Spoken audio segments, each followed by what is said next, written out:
Jeon Da-bin, pahlawan tak terduga yang membawa Red Sparks ke puncak kemenangan. Siapa sangka, saat semua orang meragukan Red Sparks setelah kehilangan Vanja Bukili, yang terjadi justru sebaliknya. Tim ini malah semakin solid, semakin mengamuk, dan membuat para komentator geleng-geleng kepala. Kombinasi permainan Jeon Da-bin yang begitu sempurna di atas lapangan langsung membuat semua orang takjub. Bagaimana tidak? Pemain muda ini masuk dan langsung mengangkat performa tim, menggantikan Bukili dengan cara yang luar biasa. Di set pertama, Red Sparks sempat tertinggal dari GS Caltex. Dominasi GS Caltex begitu kuat, sulit ditembus. Namun, begitu Jeon Da-bin turun ke lapangan, segalanya berubah. Ia langsung membuat kehebohan. Awalnya, posisi Bukili sempat diisi oleh beberapa pemain seperti Hemin dan Da-bin, tetapi hanya Da-bin yang tampil menggila dan mencuri perhatian. Duetnya dengan Megawati Hangestri benar-benar menjadi mimpi buruk bagi lawan. Para komentator pun tak bisa berhenti berteriak histeris. Setelah absennya Bukili, banyak yang pesimis. Para pengamat bahkan berpikir Red Sparks akan hancur. Ekspektasi jatuh, harapan nyaris pupus.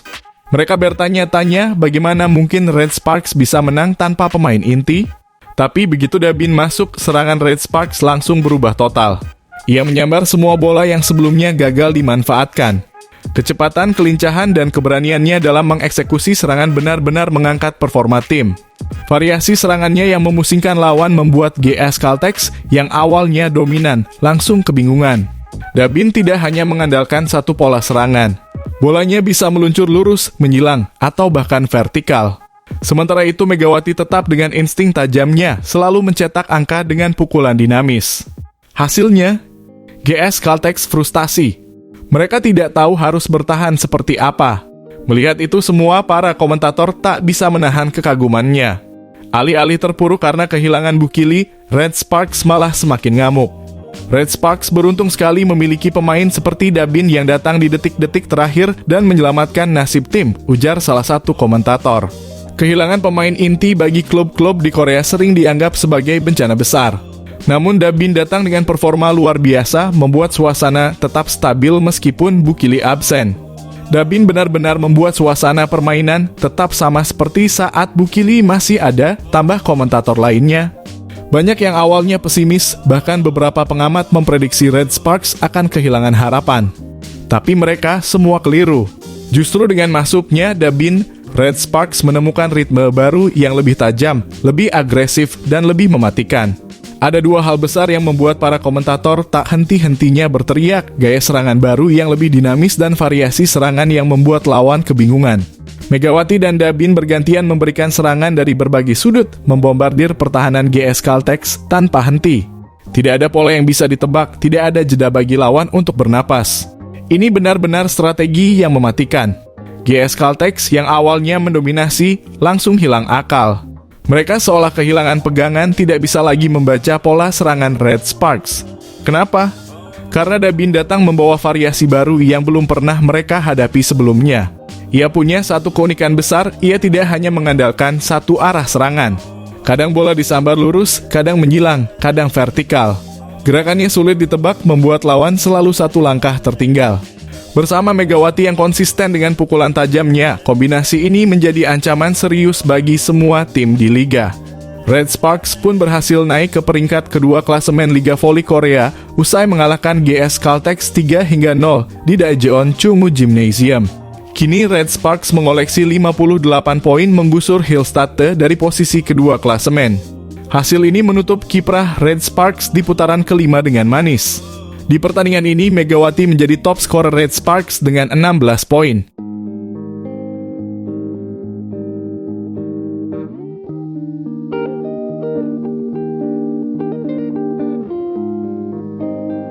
Meski kemenangan ini sangat berarti bagi Red Sparks, satu momen lain yang tak kalah menarik perhatian publik adalah ketika Ko Ha-jin tertangkap kamera menunggu Megawati yang sedang diwawancarai sebagai MVP. Momen ini langsung menjadi viral di media sosial dengan banyak netizen menyoroti hubungan erat antara pelatih dan pemain yang terlihat sangat harmonis. Ko Ha-jin bukan hanya pelatih, tapi juga mentor dan figur ayah bagi Megawati di Red Sparks. Megawati beruntung memiliki pelatih yang mendukungnya sepenuh hati, tulis salah satu netizen. Momen ini sangat menyentuh. Lihat ekspresi Ko Ha-jin penuh kebanggaan dan perhatian. Ini bukti bahwa dia sangat percaya pada Megawati, tambah yang lain. Dukungan besar dari pelatih Ko He-jin tentu menjadi dorongan bagi Megawati untuk terus berkembang dan memberikan performa terbaiknya di pertandingan selanjutnya. Dengan kombinasi kerja keras, strategi tim yang solid, dan kepemimpinan Ko He-jin, Red Sparks kini semakin diperhitungkan sebagai salah satu kandidat kuat juara Liga Voli Korea 2024 hingga 2025. Akankah Red Sparks terus mempertahankan momentum positif ini dan mengincar posisi puncak klasemen? Semua mata kini tertuju pada laga-laga selanjutnya yang akan menjadi penentu nasib mereka di musim ini. Pelatih Daejeon Jungkwanjang Red Sparks, Ko He-jin, memberikan update terbaru mengenai cedera yang dialami oleh Vanja Bukili.